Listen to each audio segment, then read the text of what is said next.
नमस्ते जोहार, मैं राजू और आप देख रहे हैं 24 झारखंड न्यूज। चलिए जानते हैं सुबह से लेकर शाम तक की तमाम बड़ी खबरों को। स्कूलों में शिक्षकेतर कर्मियों को भी ऑनलाइन हाजिरी बनाना अनिवार्य।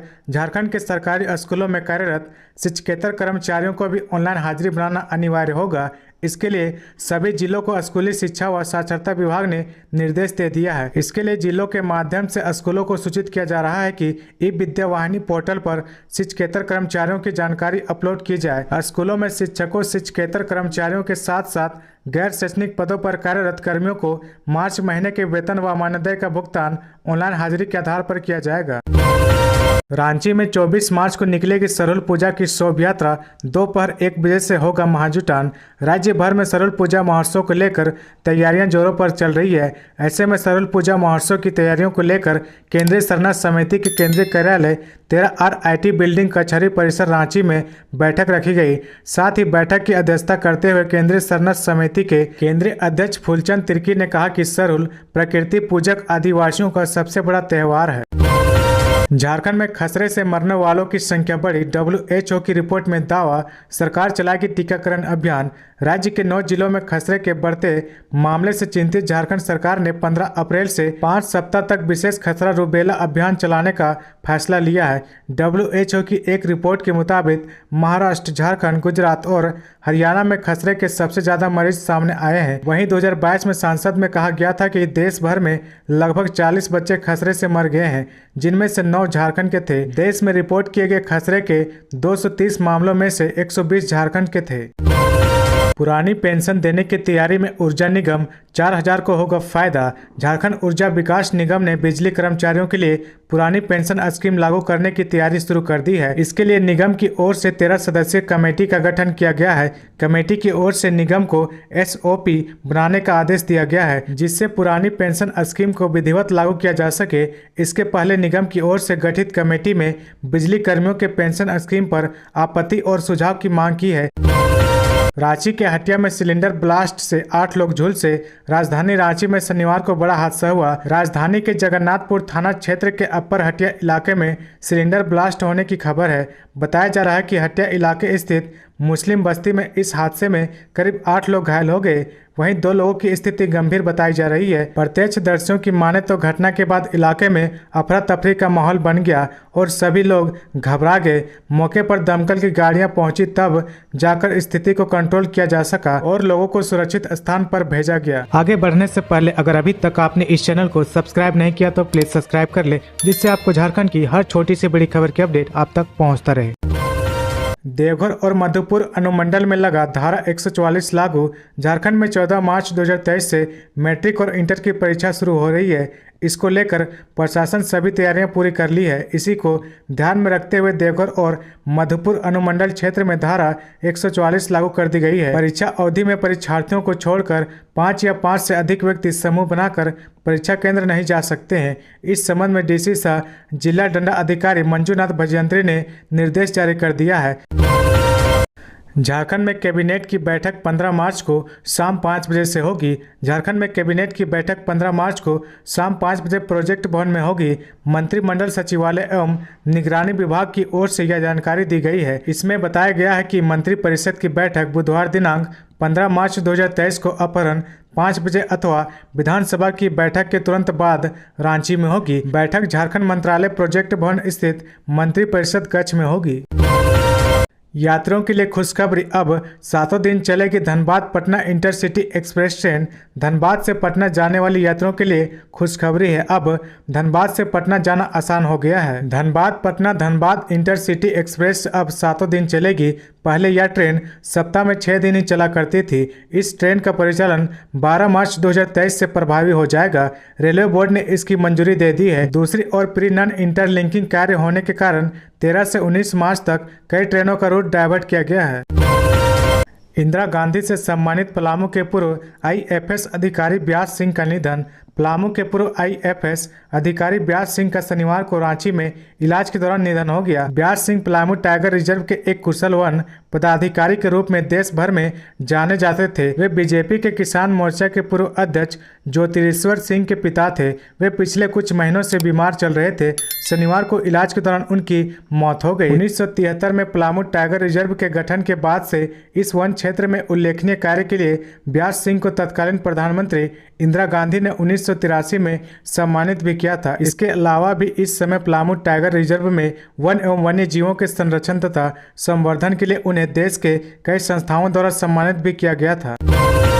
रांची डाल्टनगंज का गिरा न्यूनतम तापमान 15 मार्च को झारखंड के 14 जिलों में वर्षा और वज्रपात की संभावना। झारखंड के तापमान में लगातार उतार चढ़ाव जारी है। एक दिन में राजधानी रांची का तापमान 4.8 डिग्री गिर गया तो अगले ही दिन 5.5 डिग्री बढ़ गया। इसके बाद आसमान में बादल छाए, बूंदाबूंदी हुई और फिर तापमान में गिरावट दर्ज की गई। 15 मार्च के लिए मौसम विभाग ने येलो अलर्ट जारी किया है।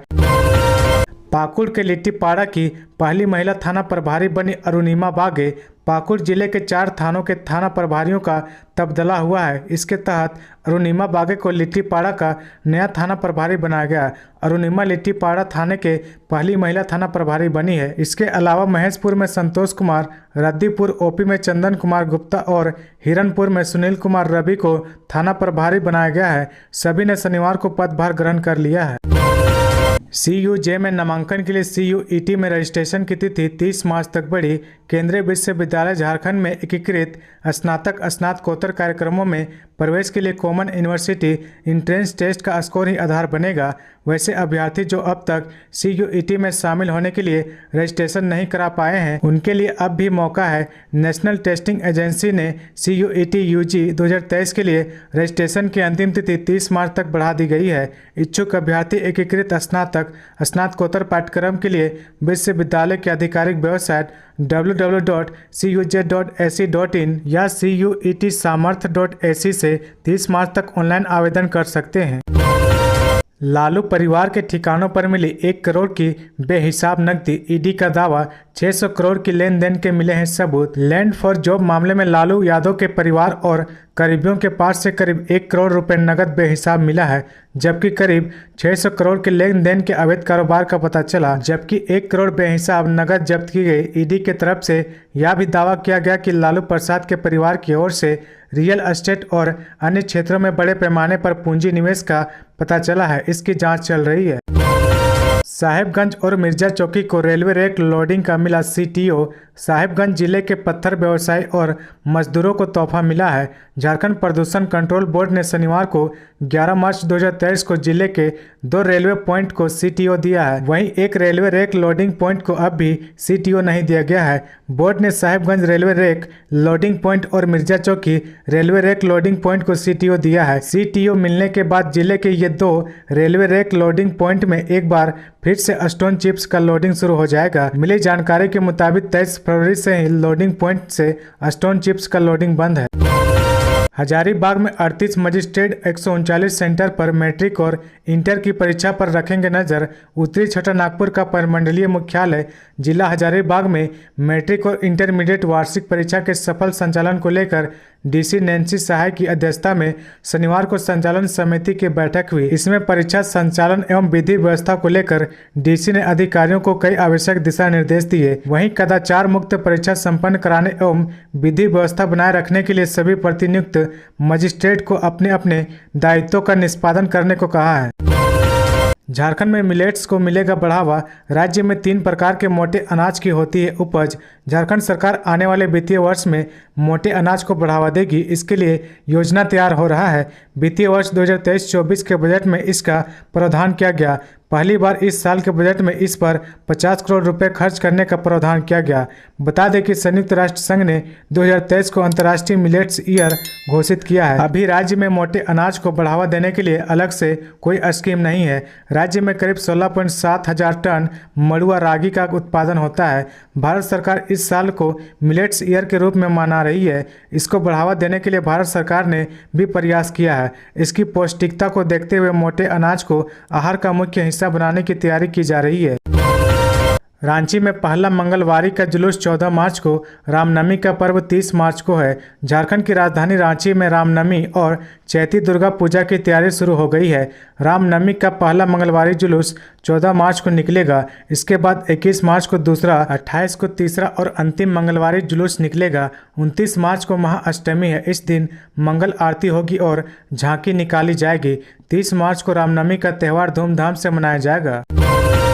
रांची आ रहे पुरी के शंकराचार्य निश्चलानंद सरस्वती। हरमू मैदान में होगी विराट धर्म सभा। पुरी के शंकराचार्य स्वामी निश्चलानंद सरस्वती झारखंड की राजधानी रांची आने वाले हैं। अगले सप्ताह बृहस्पतिवार 16 मार्च 2023 को रांची के हरमू ग्राउंड में विशाल कार्यक्रम का आयोजन किया जाएगा। इस कार्यक्रम को विराट धर्म सभा कार्यक्रम नाम दिया गया है। उनके आगमन से पहले 12 मार्च 2023 को हरमू मैदान में भूमि पूजन किया जाएगा और धर्म प्रचार रथ को रवाना किया जाएगा। खूंटी, कर्रा, तोरपा, रनिया, मुरहू, अड़की में 28 जगहों पर 14 मार्च से 5 अप्रैल तक निषेधाज्ञा। झारखंड की राजधानी रांची से सटे खूंटी जिला में खूंटी, कर्रा, तोरपा, रनिया, मुरहू और अड़की में कुछ जगहों पर 14 मार्च से 5 अप्रैल तक के लिए निषेधाज्ञा लगा दी गई है। खूंटी के अनुमंडल दंड अधिकारी अनिकेत सचान ने यह आदेश जारी किया है। इस संबंध में प्रशासन की ओर से शनिवार को अखबारों में एक विज्ञापन की प्रकाशित करवाया गया। इसके मुताबिक कम से कम 28 जगहों पर सुबह 6 बजे से शाम 6 बजे तक निषेधाज्ञा लगा दी गई है। तो ये थी आज की झारखंड की टॉप बड़ी खबरें। इसी तरह झारखंड की हर छोटी सी बड़ी खबर देखने के लिए आप हमारे चैनल 24 झारखंड न्यूज को सब्सक्राइब करके बेल आइकन प्रेस कर ले, जिससे आपको झारखंड की हर छोटी सी बड़ी खबर की अपडेट आप तक पहुंचता रहे। तो आज के लिए बस इतना ही। हमें दीजिए इजाजत, फिर मिलते हैं नेक्स्ट न्यूज में।